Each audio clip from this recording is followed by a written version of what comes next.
When asked, many people say they would die for their religion. This unlikely duo would rather have fun. In this series, Elliott Gerner is on a mission which his patient director, Andy Lee, must film. Are you having a director's hissy fit? It's 5 stories, 4 continents and 2 curious men heading round the world in search of God or something close. This might be the best day I've ever had in my whole life.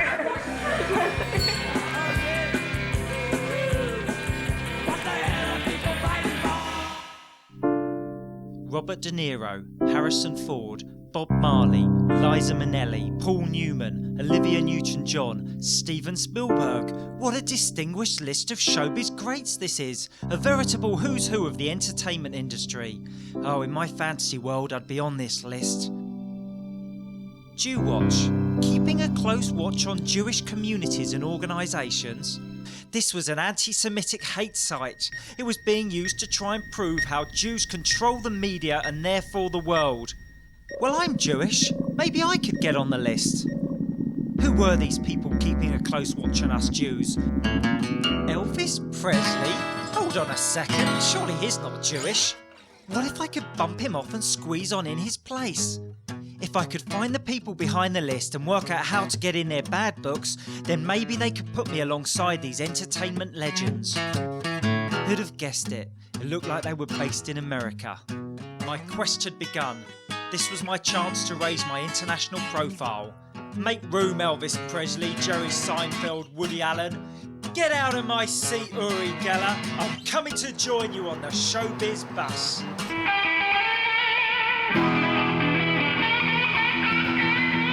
First stop on my quest, Memphis, Tennessee. Yeah, I know, not exactly known as a hotbed of Judaism. To me, it conjured up images of Baptists, rednecks, and a strong whiff of the old Ku Klux Klan, not known to be Jew lovers. And there was no comfort in the fact that Martin Luther King was assassinated here, but I'd come to unravel the mystery of why Elvis Presley was on the Jew Watch list, as this was his teenage home. I hooked up with local historian Judy Pizer, who told me that Memphis did have a Jewish community and that Elvis had lived amongst them. One of those buildings right down there. You see where the tree is down there? That's where Elvis lived. Okay. Now over this way, but in one of these houses that no longer exists in one of these neighborhoods, Elvis was a Shabbos goy for a couple of people.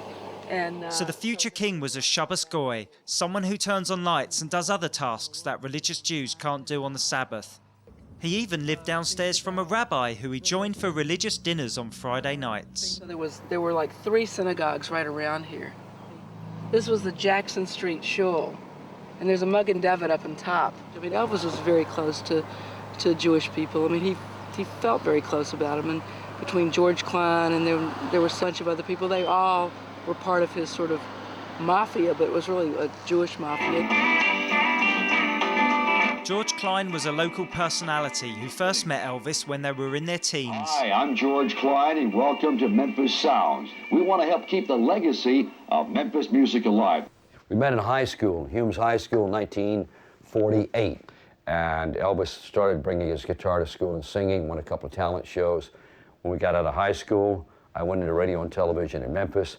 Elvis started recording for Sun Records. We became even closer because I was the only disc jockey he knew from high school.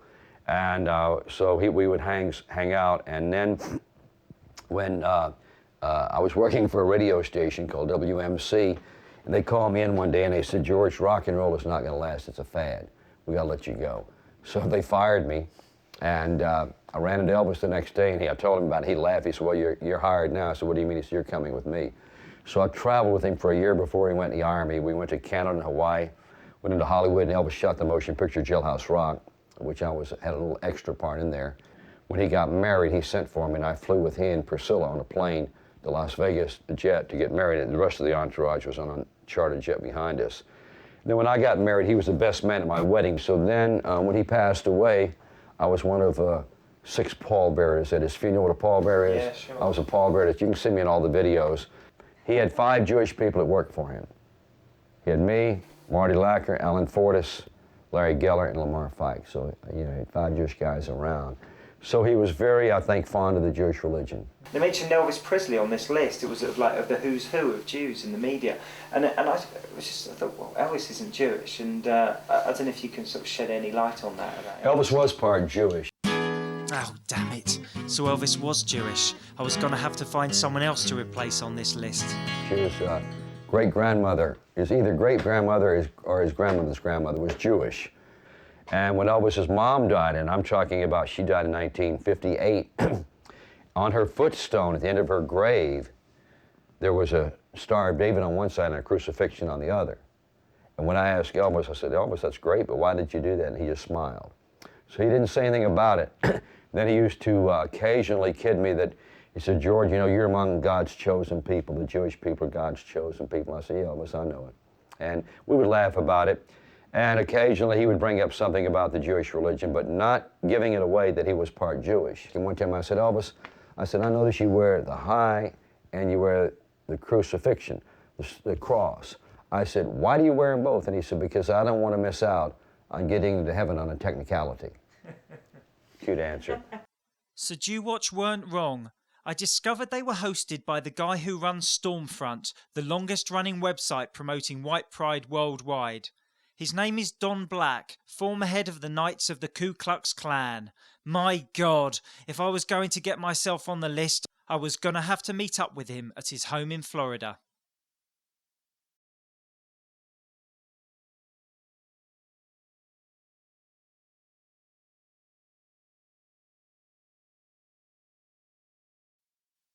George Klein was Elvis's lifelong friend.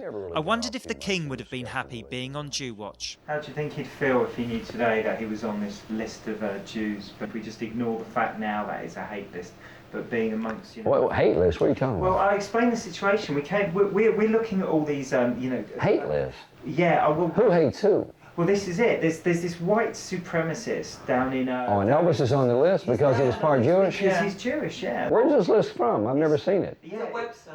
It's a website. How do you bring it up? Jewwatch.com. Check it out. And Elvis's name is on there? Mm-hmm. Well, then that proves that he's part Jewish. But Ringo Starr's on there as well, and he's not even... No, he's not Jewish. He's on the list. Yeah, they've got Ringo Starr on the list. Here you go. Let's see if you're on there. K-L-E-I-N. K-L-E-I-N. Nice Jewish name. Yeah. There's no hiding for you. So if you made it. Carole King, Nay Klein, songwriter. Alan Klein, briefly manager of both the Beatles and the Stones. That's the lot. This is really bad. I'll tell you what, I am going down to West Palm Beach, so if you do want me to put... No, I don't do what? Well, you know, this is such a great name. No, I don't want to, because you know these people are crazy. Yeah. I mean, they're nuts, and I don't want to get involved with them. If I could drum a little bit and sing badly enough, what's to say that I couldn't shove non-Jew Ringo off the list? I needed to lay down some tracks to establish my credentials. I met up with the local Jewish record producer to see if he could help. Of all things, we're cutting Don't Let Me Down by the Beatles. Memphis is known as the home of the blues and the birthplace of rock and roll. We're doing a Beatles tribute CD, sort of Memphis's take on the Beatles. What do you think attracts Jews to the entertainment industry, music and film? Well, I mean, that's a big question. I mean, personally, I think it goes back to Moses.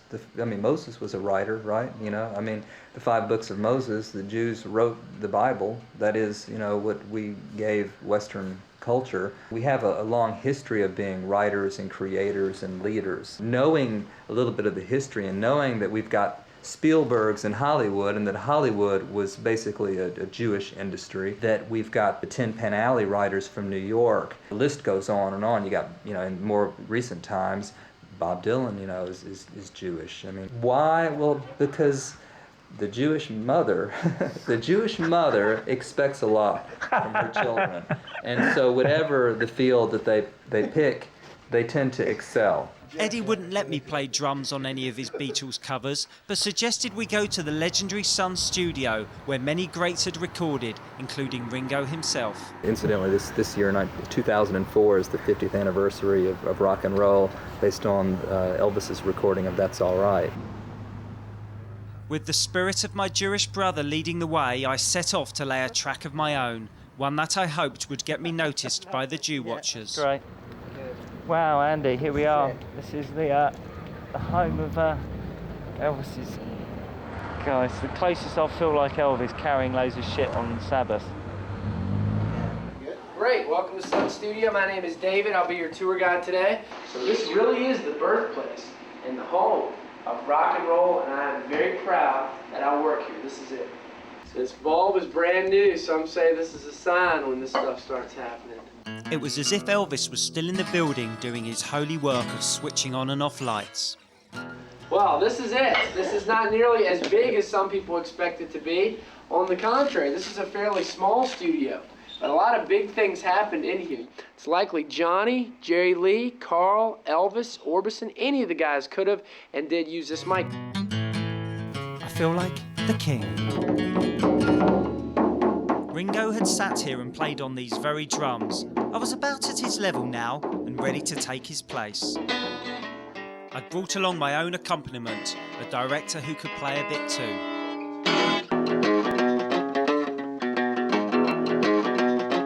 Songs all cut by the legendary Sun Studio. How cool's that? We'd been listening to a local radio station that played rock and roll, and we headed straight there with our freshly cut track. We knew all American radio stations had rigid playlists, but I felt the spirit of Elvis was guiding me towards a place on the list beside him. You know I'm the last disc jockey in the world that takes requests, don't you? So you make your own playlist? Yes, every week. Come on in. And nobody else would give me the freedom here to play what I want to play. Like you said, no playlists. We've actually got, we've just been at Sun Studio and we've cut our own record. Oh, fabulous. Me and Andy. So if you want to play it, Randy, feel free. I don't know. You know, I could, but I don't know if it fits the format. No, it probably doesn't. How about, Keep trying anyway. Keep trying, Elliott. I just want to hear my voice on Memphis radio, home of Elvis. Yeah. Sure. I got the feeling he was trying to sort of push it aside. I don't think he's keen on playing our music. I have no idea why. He hasn't heard it. The British have come in the studio right now. We have Andy and Elliott from London, Channel 4 in London, and they heard that WEVL was the greatest station in Memphis, so they're down here and taping a little bit of it. Eventually, I pestered him into submission. All right, give me that thing you did today. Really? Oh, Randy. You don't know how wonderful this is. Elliott and Andy have just done the tour of the original Sun Studio. And so for the first time anywhere, direct from London, England, ladies and gentlemen, here are Andy and Elliott singing That's All Right, Mama. Okay, here we go. Well, it's all right, Mama. That's all right for you. That's all right, Mama. Pretty good. Well, that's all right. That's all right. That's all right now, Mama. Any way you do. Well, Grandma, she done told me. Someone told me to. That's not bad. I'm sure it's faded me down though. Well, that's all right. That's all right. That's all right now, Mama. Any way you do. That's exactly what happened with Elvis's version of That's All Right, Mama. He recorded it at Sun Records. His producer, Sam Phillips, took it downtown to a famous disc jockey named Dewey Phillips, who put it on the air right away, and the switchboard lit up, just like ours did when we... Well, fellas, it was really enjoyable, and thank you so much for coming to Weevil. This is the greatest station in the nation, you know. I'd been trying for weeks to contact Jews who'd already made it onto the list, but with no luck. Then I got an email from New York.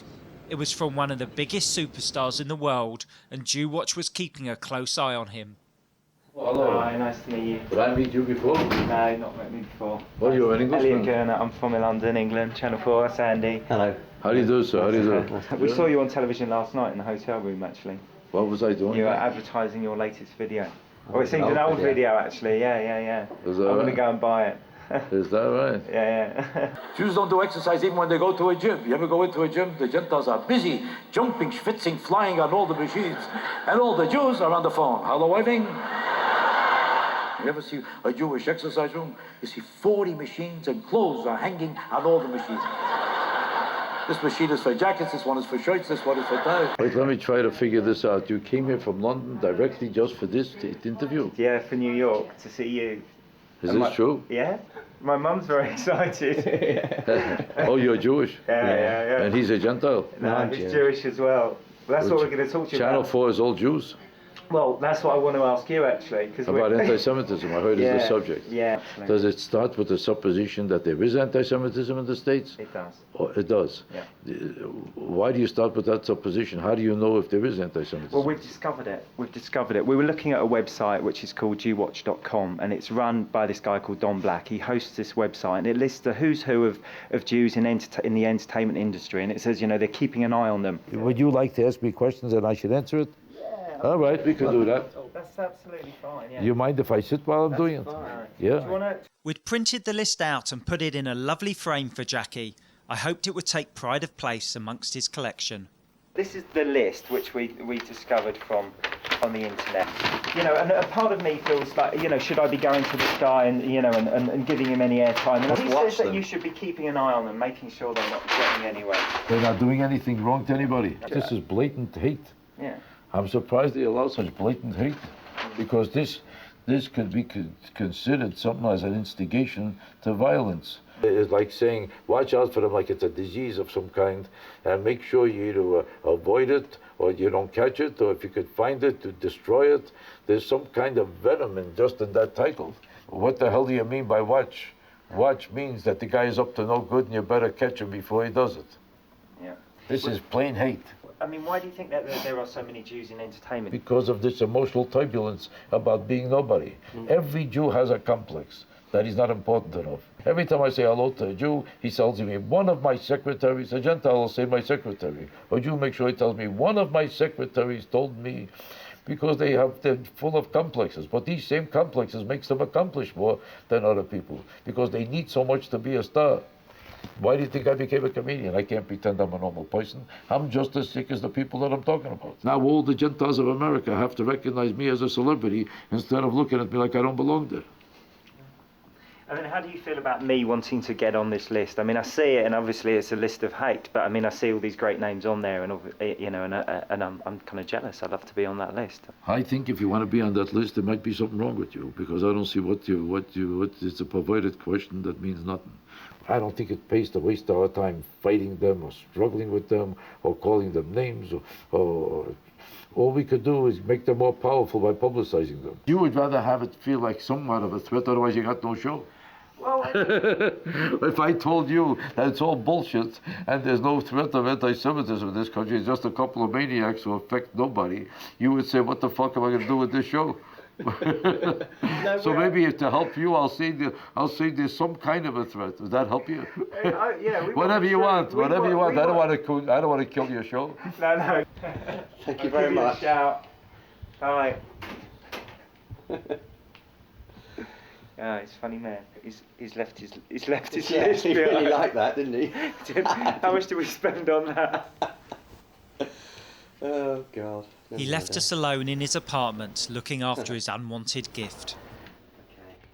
I'm just nervous of the whole thing. I'm nervous of this, all these, crappy conspiracy theories about Jews running the media. Of course there's Jews in the media, like there are in every industry, but, I know more Jews in the schmutter trade selling rags. But the whole point is that it's just, I'm wary that I'm giving them credence by, even speaking to them about it.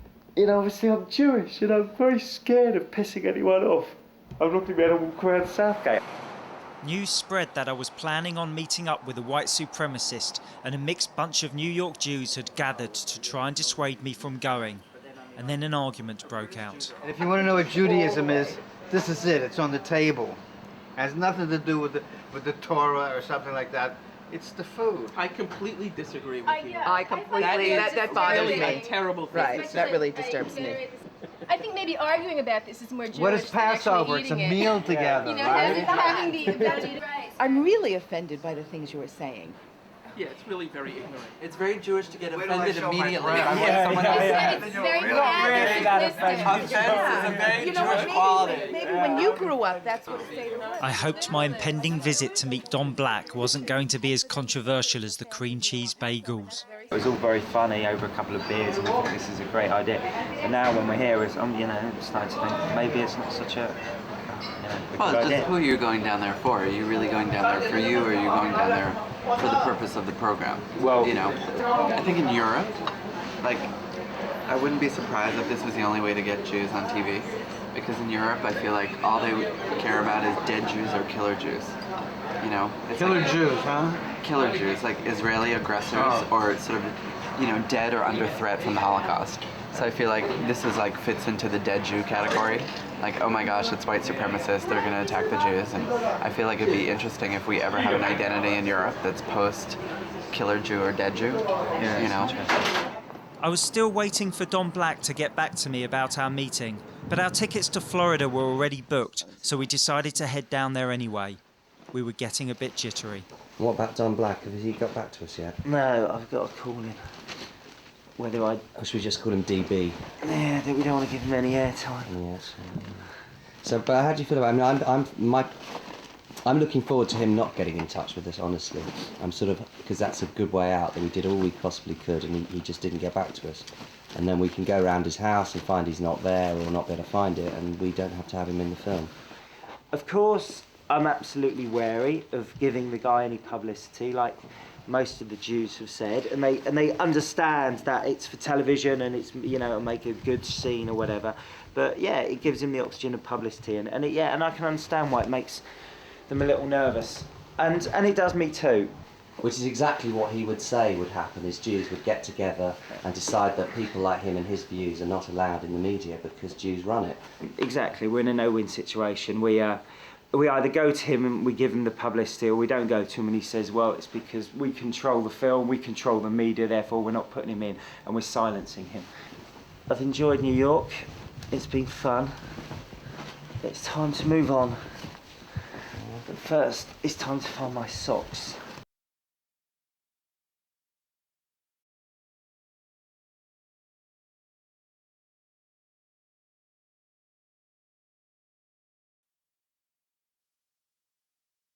I'd come to Florida to meet Don Black, former head of the Knights of the Ku Klux Klan, to see if he could squeeze me onto the Jew Watch hate list alongside all the other great names. The Sunshine State seemed an odd place for him to choose to live, considering that he has nearly 250,000 Jewish neighbours. We've seen Jackie in New York. He was wary of us seeing Don Black. We come down to West Palm Beach to see this character. And it's the biggest Jewish community outside of New York. To really find out about this supposed conspiracy of Jews running the media, we went looking to see if there were any Jewish entertainers at the bottom of the ladder, people who hadn't managed to become household names. We searched the web for Jewish entertainers, Florida, and bingo, a site promoting a variety of acts. They will add that awesome quality to your function or special party. Each one is a guaranteed crowd pleaser. So what are you waiting for? Give us a call, now. I couldn't resist. I met up with Ginger Reiter, who brought along her daughter Sheba. Yeah, cool. And one of you can sit in the back. All right. And you should be able to survive. Perfect. It was an amazing coincidence. Ginger had once had a relationship with one of the most famous names on the Jew Watch list. Was he working over here? Was he living here? He was here, he always came for the winter seasons. When I met him, he was just taking a break from a show where he was only like $3 a ticket at the Lincoln Theater. This was before he was on Broadway. Yeah. Incredibly, it turned out that her lover was Jackie Mason, who we'd already met, and Sheba was their daughter. Lately, the most recent thing that I was working on is Pickles, the play that my mother wrote about her relationship with my father. And I actually starred as her. I played my mother. Tell me about the play. Okay, Pickles is based on my 10-year relationship with Jackie Mason, the comedian. And I met him when I was in Florida only 3 days going to college. And a woman, I was sitting with my mother, a woman came over to the table, she said, "Do you want to meet Jackie Mason?" And my mother said, "Of course, certainly," and she schleps me over to the table. And I said, "Who's Jackie Mason?" And she said, "He's my favorite comedian, come on." So we went over to the table, and Jackie said, "So are you in Miami a long time?" My mother said, "We just moved here 3 days ago. I love your act. I've always been a great fan of yours." He said, "Thank you, you're no dummy. So what do you do for a living?" He said to me. So my mother said, my daughter is a teacher of the hearing impaired who belly dances on the side." He said, "She must also be a ventriloquist. I ask her a question that comes out of your mouth." And so we embarked on a 10-year friendship, which resulted in the birth of Sheba. Has your dad seen the play, or would he? He has seen it. It was done about 10 years ago, 20 years ago actually, but before I was born, and he loved it. He thought it was great, the way that, he thought that she did a great job portraying him. You seem so absolutely thrilled that this old man panting on top of you. I love every minute of it. In that case, I'm not letting you go.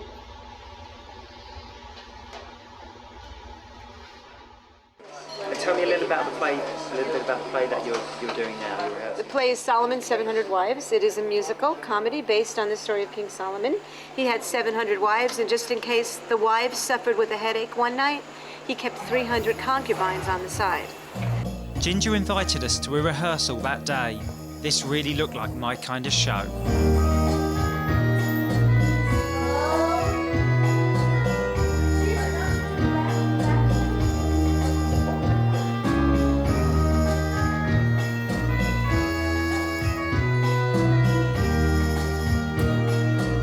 What I want is this movement.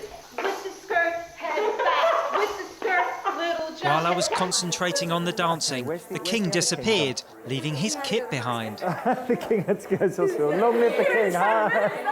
I've got to pretend to be the king. Shh. Okay. How does it look? Thwarting of Baron Bolligrew. I once played like a big fat Duke. Yeah, it's like I'm typecast. I was being photographed for the newspaper in a show with Jackie Mason's daughter. It felt more and more like I really deserved a place on the Jew Watch list. So how's it feel? Well, very hot and spicy. Smile. I've never had to fake a smile less. I think this might be the best day I've ever had in my whole life. Oh, is that it?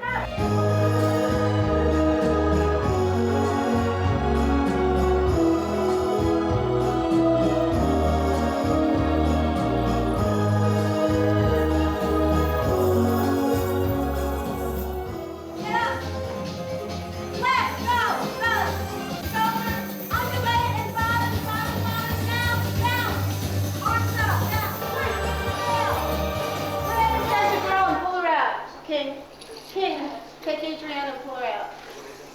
And land lasciviously. Sheba was keen for us to meet some other members of her extended showbiz family.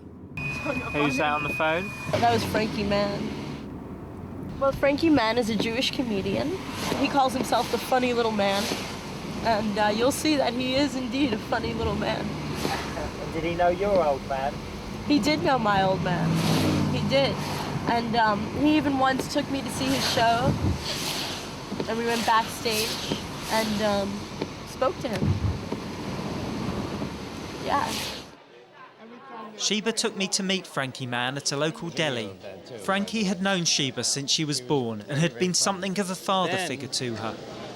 I was friendly with a lady by the name of Ginger, and she had a daughter, and at the age of 7, she said, "Frankie, can you put my daughter into the act? She wants to be in show business. She doesn't have an agent or anything. So just, nursing homes, small places, just try her out, So I put her into my act when she was 7. You remember what you said when I said to the audience, I said, you probably read in the paper about this little girl being Jackie Mason's daughter. And I would say to Sheba, are you really Jackie Mason's daughter? To tell you the truth, with a face like this, who else could I be? Jackie Mason is one of the funniest comedians around for his type. Yeah. And the reason a lot of Jews don't like him, because his whole act is premised on the cheap Jew, the show-off Jew, all the... Bossy wife. Yeah, the meek husband. Where should I put my coat? Did I say anything wrong? I just got up. Did I do anything wrong? What did I do? I spoke to Jackie and we told him that his name was on the list. And we said to him, we want to meet Don Black and to ask him if we can get on this list. And he wasn't too, he didn't find it very funny. So I don't know how funny he's going to find it when Sheba wants to go now. Does he know she's going to be on it? No. He doesn't know I'm going to be on it. You don't get on with him much now. Yeah. Oh, you do? I said he won't mind her going along. We're friendly. Being friends with Jackie hadn't exactly helped Frankie become a household name. So much for the Jewish conspiracy. Frankie was known for his impersonations, and weirdly enough, one of them was Sheba's dad. I was curious to see how they compared. Hi, my name is Christopher Mann, and I'd like to introduce my father, who I think is very funny. And they call him the funny little man. They don't. Cut. They don't say that anymore. They don't say that. Forget it. That very funny man. All right. We cut out that other thing from the intro. They're going to print all this, don't you know? He's known as the funny man, Frankie. The very funny man. Read your script. Here he is, that very funny man. Frankie Mann. Yay! I'm imitating Jackie Mason for 50 years. And it got to the point where everybody used to say, you look like Jackie Mason. So I'm in the lobby early Sunday morning, and I finished my show the night before, and so did Jackie. And I'm in the lobby, and people say, look at that, it's Jackie Mason. I said, what are you talking about? I'm putting him on because I'm doing his voice. I said, what do you mean? I'm not Jackie Mason. Hey, don't tell me you're Jackie Mason. Look, would I lie about it? Let's be honest about it. If I was Jackie Mason, you think I'd be staying at a little motel like this? He said, look at the finger, that's Jackie Mason. Now Jackie Mason comes down the stairway and he's carrying a bunch of dirty shirts and he's looking for the laundromat, And he's got a shave, he needed a shave, he looked a little hungover. And I say, I'm not Jackie Mason, that's Jackie Mason. The woman says, that's not Jackie Mason. He's not even Jewish. That's brilliant. Very good. Very good. Thanks a lot. I'll see you later. What are you doing? I was feeling part of the family now, although more like a slightly dodgy uncle than a father figure. Sheba had invited me out on a date. Feels like this is a really strange date. A strange date? Driving off there, hanging out, gonna have some popcorn. It's like what I was like when I was 18 years old. It's exactly the same. In fact, you remind me of an old girlfriend when I was like that age. Yeah. That's funny. Yeah. I rather like a romantic comedy on a first date. The film we were going to see wouldn't have been my #1 choice. I don't know if I can really hack a seriously long epic right now, let alone a big crucifixion and gory stuff, but it'd be interesting to see it. This was Mel Gibson's Passion of the Christ. It's horrible. It's just very disturbing.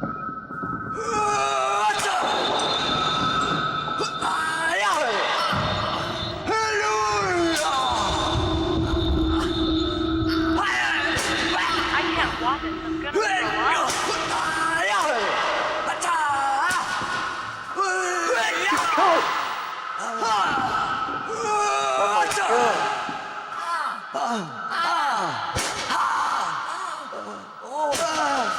When they got up to the part with the 39 lashes, I couldn't take it anymore. It's making even me anti-Semitic, to be honest with you.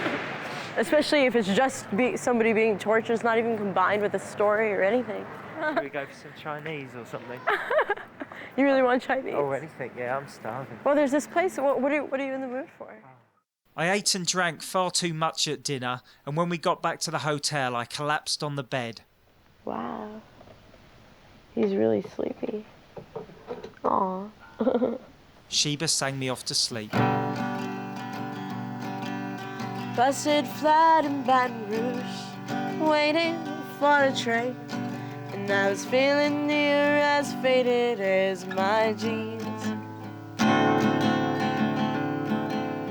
Bobby thumbed a diesel down just before it rains.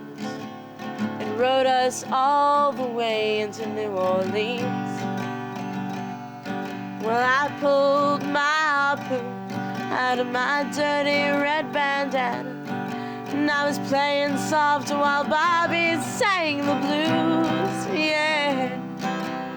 Windshield wipers slapping time, I was holding Bobby's hand in mine. We sang every song that I woke up in the morning and Sheba had gone. The reality of why I was here had set in. Don Black was about to let me know whether he would grant us an interview. All right, brilliant. All right, I look forward to seeing you then. Great, cheers, Don. Bye-bye. That was him. We got an interview with Don Black. He's given me directions. I know where he lives. And, yeah, we've got an interview. My heart was beating like that. Sounded great. I want to sign you up.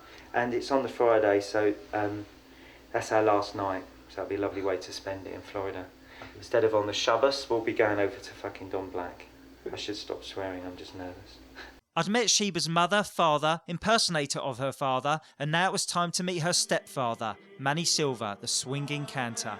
He was the main act at the local synagogue.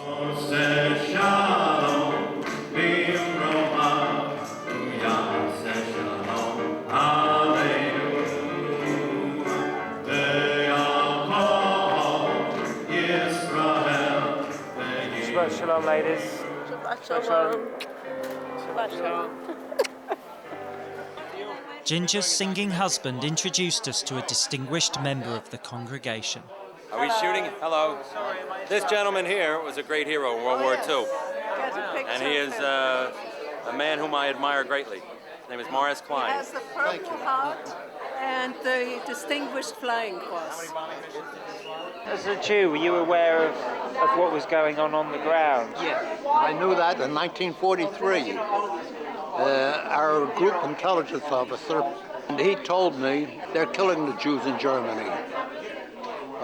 So I said, yeah. He said, I'll tell you what I'll do. See me tomorrow morning. I came in the next morning. He gave me another dog tag with my name changed to Michael Klein and no religion on it. And this was what, in case you were shot down and they found that you were Jewish? I was shot down once, but I crashed in England. What does being Jewish mean to you? It's the only reason I flew 54 missions, because our tour of duty was 35. After 35 missions, you could go home. But I didn't want to quit in the middle, and I was the best leader they had. I think it's better we get a cab there, Elliott. No, I would get you. I'll get you. Yeah. You'd rather go with me, wouldn't you? Why do you want to come to Don Black's house? Well, I think it has kind of the same appeal that the Passion of the Christ has. It's kind of like that I don't want to know, but I want to know type of deal, you know? I want to just meet this guy. I think it's really interesting. It's fascinating to meet someone that's just so filled with hate that he's even notorious for it, you know? He's notorious for it. And I'm about to meet him, and I think that's, you know, that's an experience. Okay, morbid fascination. Exactly, morbid fascination. You don't think we'll get shot? Well, you know, I'll tell you what, we'd be famous if we were. And then we might get on the list. Oh, God. The irony of this story is, as the news closes tonight, is that the filmmakers wanted to get on the list, and only in dying did they do so. Sorry. Yeah, that's creepy. I know, it is creepy. You asked the leading question. I don't think we'll get shot. Yeah, but I didn't fucking vibe it into existence. You're like vibing it in. I'm not vibing it in. You are! I'm not vibing it in. If you want to die, vibe yourself in. Sheba was determined to come with us to meet Don Black, the old Grand Dragon of the KKK. But we didn't want to just bowl in there with the daughter of someone on the Jew watch list, so we decided to train her up as our new sound recordist. Mic up Don Black, because the other guy's going to have a radio like this mic on him. So if in doubt, stick with me. Yeah. I'll say. Every time I speak to the guy, I'm nervous. It's ridiculous. Like, our hands are shaking. I needed to break the news to Black that Sheba was coming along. Yeah, just ringing up to confirm tomorrow at 11. Looking forward to seeing you then. Yeah, just to let you know, it'll be me, Andy, the cameraman, and the sound recorder. So there'll be 3 of us coming at 11. If there's any problems at all about times or whatever, just give us a shout. Otherwise, we'll see you then. I mean, I was nervous before Jackie Mason, but I mean, it's, you know, I was looking forward to it as well. This I'm not looking forward to.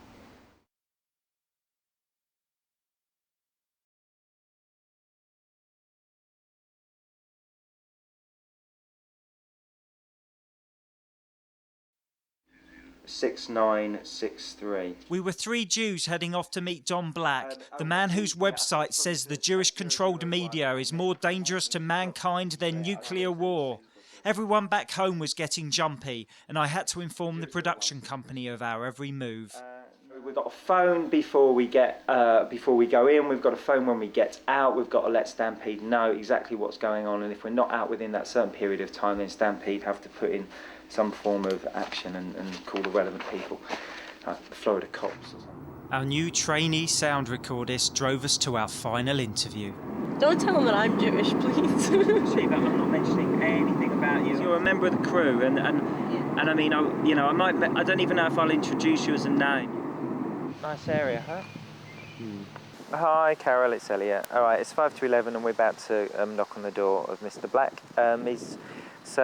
Yeah, just to let you know, we're all here and all's fine and well, and I'll speak to you before 2:30.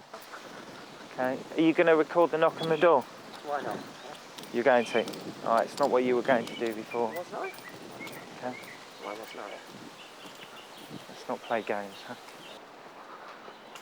Just check the number. Is that the number 25? 205. Oh, 205. So 203 must be here.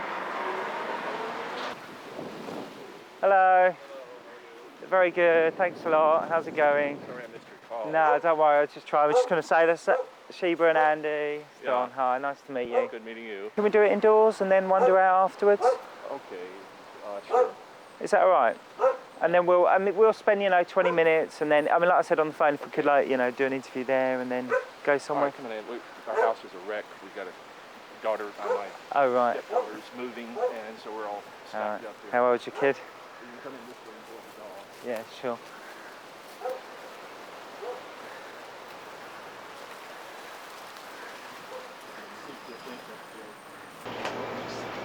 Sorry? Sheba's training had been a bit hurried. Heidi, come here. She's okay, but she wants to meet everybody. Come here, Heidi. You don't need to stay here. I guess you could. She wants to, but she's not doing any harm. Okay, Heidi. What type of dog is she? German Shepherd. What's her name? Heidi. Someone on one of our British moderators suggested that he thought our ancestors may have adopted pets to prepare them for their own mortality. Yeah, just tell me a bit about how you first got involved in the internet. In the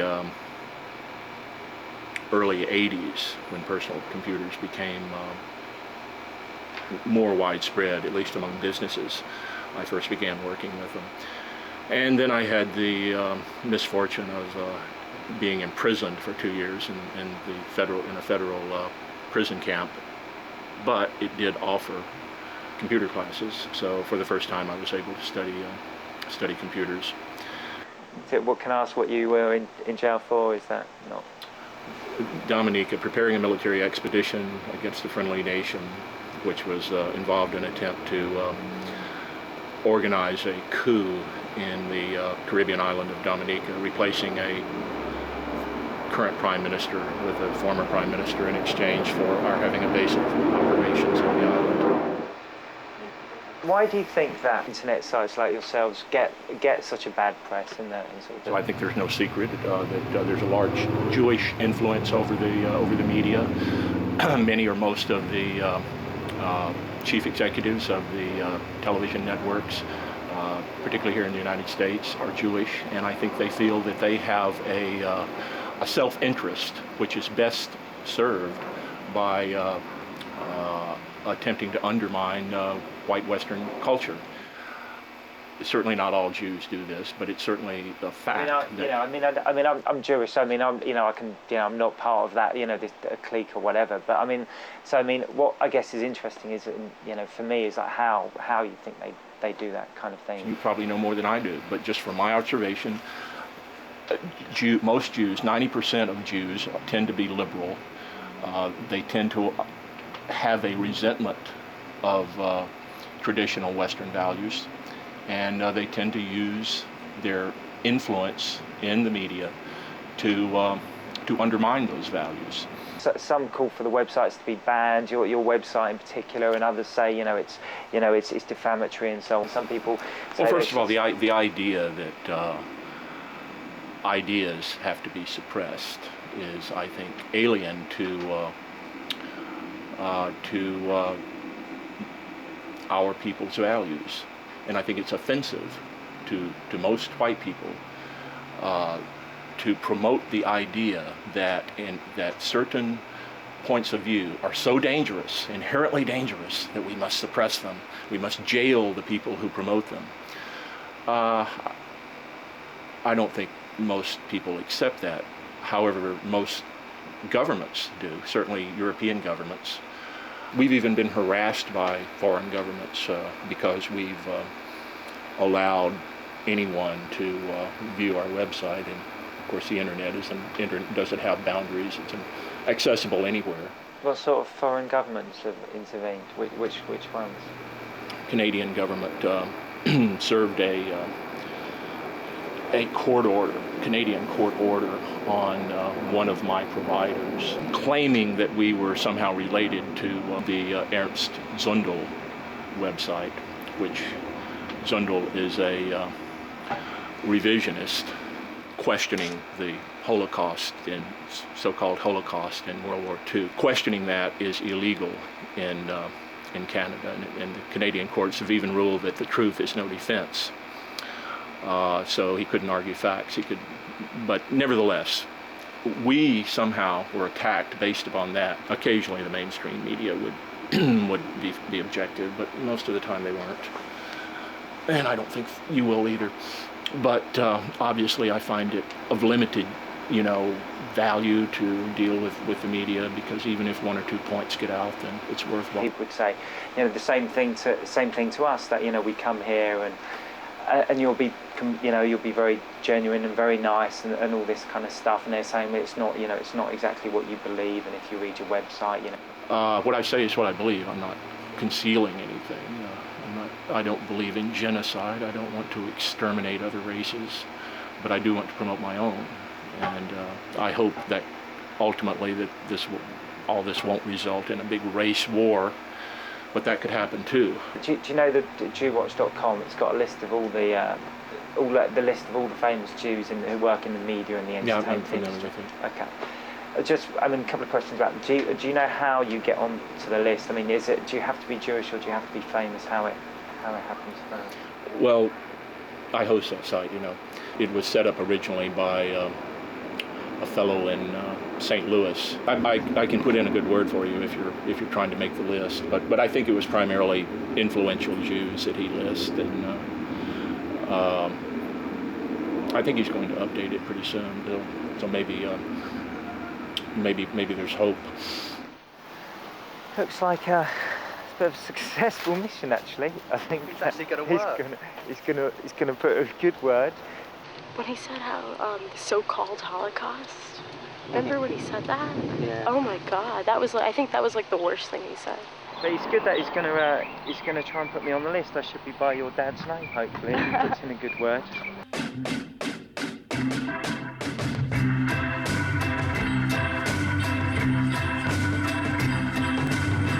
Don't pass me by, don't make me cry, don't make me blue. Darling, I love only you. You'll never know it hurt me so. I'll hate to see you go, don't pass me by. Would you say that I'm funny? Would you say that I was funny? You have a sense of humor.